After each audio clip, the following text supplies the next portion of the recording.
everybody, welcome back to my channel. If you're already subscribed, if you're new, thanks for stopping by today. I hope you will all enjoy today's video, and if you're not already subscribed, that you'll subscribe and become part of my YouTube channel family.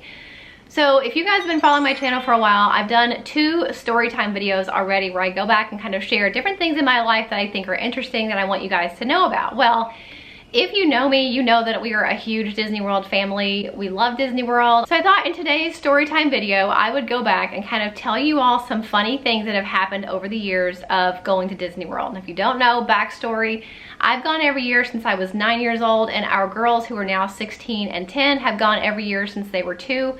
Some years we've gone more than once, but most of the time it's once a year. We usually go in May, and we've just had a great time every single year. But that being said, there are sometimes embarrassing, awkward things that happen at Disney World that I felt like it would be funny to share with you guys. If you want to hear 5 embarrassing, weird, awkward things that have happened to us over the years going to Disney World, then stay tuned. I'm going to start back way back when I was a little kid, and my brother and I and my mom and dad would always go to Disney World, like I said, every year since I was 9. My brother is 4 years older than me. And at the time, I must have been really young because we were still sleeping in the same bed. So mom and dad would sleep in a bed in the hotel room, and me and my brother would sleep in a bed in the hotel room. Well, we had been to Epcot, and we had eaten in America, which is in the very back of World Showcase, which, you know, America, so it's American food, hamburgers and hot dogs and all that stuff you would get here in America. And I had had a hot dog. Nothing weird about the hot dog. You know, I had hot dogs plenty of other times, but for whatever reason, in the middle of the night, I got sick and just like vampire just set up like this and just puked hot dog all over my brother. And he was like, "Do you not chew?" Because evidently it was pretty gross. And that was the last year he ever slept in the bed with me. That was kind of a funny story, even though it didn't happen on Disney, like in the park. It still happened on a Disney trip, and it was pretty funny. But that kind of leads me into my next thing, and I'm gonna try to tell you this story. I guess the puking story was already pretty gross. I'm going to tell this story as delicately as I can because I don't want to embarrass myself and I don't want to gross you guys out. But basically, pretty much anytime we go on vacation, I get a huge stomach issue.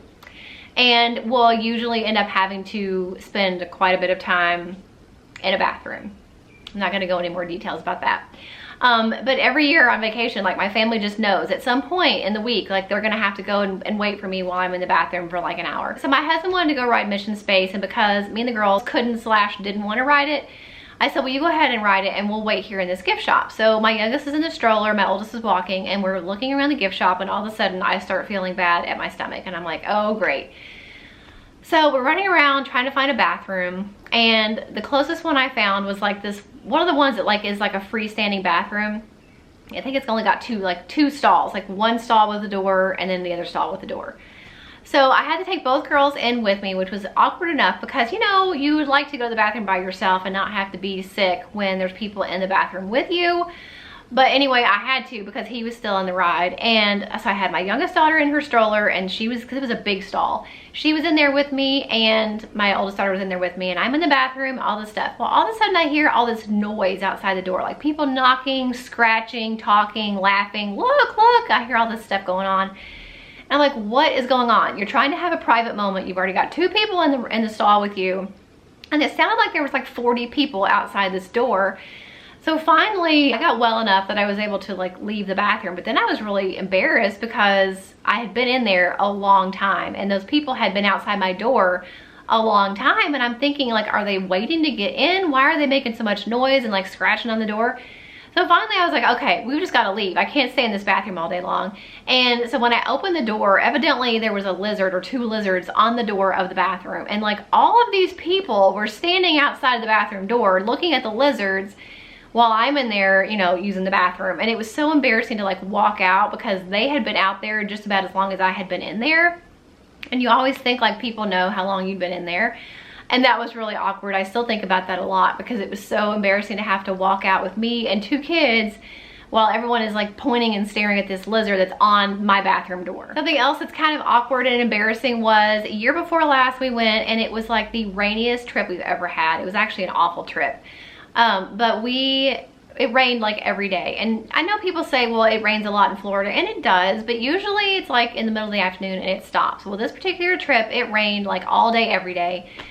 But because I'm dumb and stubborn, like I don't own a raincoat. I don't own a raincoat here at home, and I didn't bring a raincoat. We always bring ponchos, but you know, I don't have a raincoat. Well, it rained every day. So every day our shoes were soaking wet. We had to take the insoles out every night and dry them upside down on the air conditioner. But the most embarrassing, kind of awkward part was I would get soaked, like my coat would get soaked because I had a little jacket, but it wasn't like a waterproof jacket. So every day my jacket would get soaked.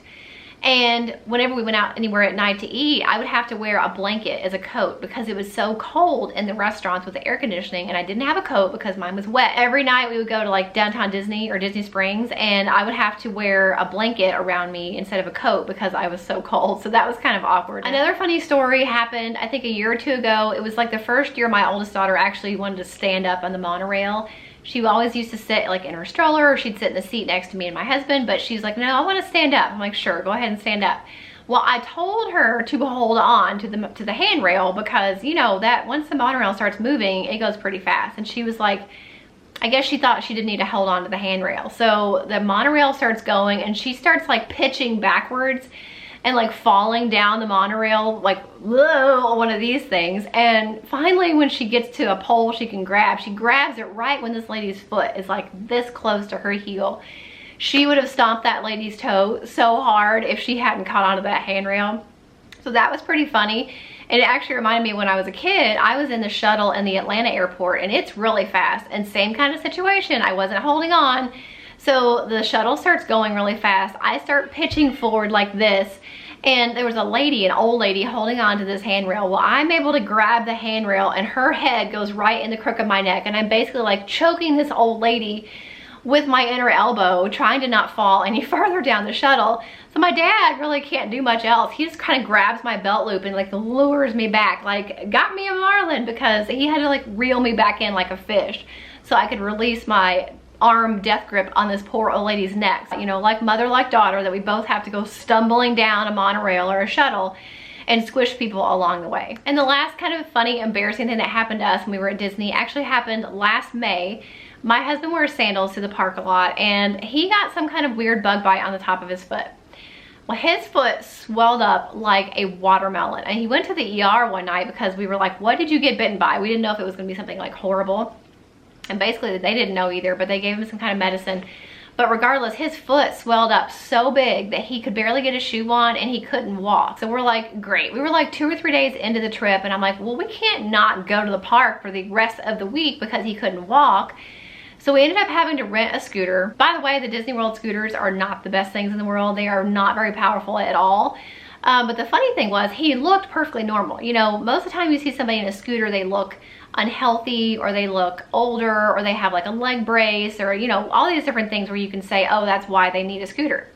Here my husband is looking perfectly healthy, no physical signs of any type of ailment whatsoever. So it just looks like he's a big guy that doesn't want to walk. The embarrassing thing was, we were in line at the safari ride at Animal Kingdom, and they said that he could stay in his scooter all through the line. You know, sometimes you have to get out, but a lot of times they will let you go through the queue. So if you've been to Animal Kingdom, and especially the line for Kilimanjaro Safari, you know that it's like really like uneven. The pavement is uneven. There's lots of like little slopes that lead up to little gardens and stuff. So he got his scooter stuck, like he bottomed out on a curb going into, like he was turning a corner and he bottomed out his scooter on the curb in line, which was really awkward because I'm laughing at him, so I couldn't help him. So these two guys behind us thinking, oh, this poor man's probably stuck. They basically like lift up the back of his scooter, and my husband is trying to get off of this hump, like he's Fred Flintstoning it to try to get himself off of this hump while these two guys lift him off. Like, it was just so embarrassing because he looked perfectly healthy, and then the fact that he started doing the Fred Flintstone, like driving with his feet, like pushing off, like he looked like nothing was wrong with him whatsoever. So that was pretty embarrassing and awkward. It's a funny story, and I'm glad that we have funny stories like that, because that's part of the reason vacations are so much fun, to remember the good stuff, obviously, but you know, there's usually something funny that happens or something embarrassing that happens that we still talk about to this day. And usually it involves me and my stomach issues, but in this case it was my husband, and that was really funny. I hope you guys enjoyed this video and it gave you a little bit of a laugh. If you are planning a trip to Disney World, whether it is this year or next year or whenever, I really recommend that you guys use Kingdom strollers. I've talked about them before. They are a stroller rental company where you can rent the stroller directly from Kingdom Strollers, and that stroller is yours to use the entire time you're on vacation. Whether you're going to Disney World, SeaWorld, Disney Springs, the beach, the mall, anywhere you want to go, that stroller is yours to use however you please the entire time that you have it from Kingdom Strollers. It's not like the ones at Disney World where you have to rent them at the park and then you have to return it when you leave and you don't have a stroller the rest of the night. With Kingdom Strollers, that stroller is yours to use wherever you want, whenever you want, 24/7. We've used them quite a few times over the years and I love them. They have amazing customer service, and if you are planning to go in 2020, I think it's especially important to use Kingdom Strollers because they have always gone above and beyond with their cleaning process. They always take each stroller and thoroughly clean it and wash it in between every single person that uses it. I don't know if I can say the same thing about Disney World, so highly recommend them. Make sure if you're planning a trip for this year or any time that you use them, they have made it really convenient to make appointments to meet with you to pick up and drop off your stroller. So super simple process, amazing customer service, amazing quality strollers. Highly recommend them. Make sure you check them out whether you're planning a trip for this year or next year or a few years down the road. If you're gonna need a stroller, I definitely recommend you go through Kingdom Strollers to get it. So I hope you guys enjoyed this story time video. A little bit of a spin on it just since it was all about Disney. You guys let me know in the comments something funny that has happened to you, whether it was on a Disney World vacation or anywhere else you've been on vacation. Like, what was something embarrassing or funny that happened to you when you were on vacation?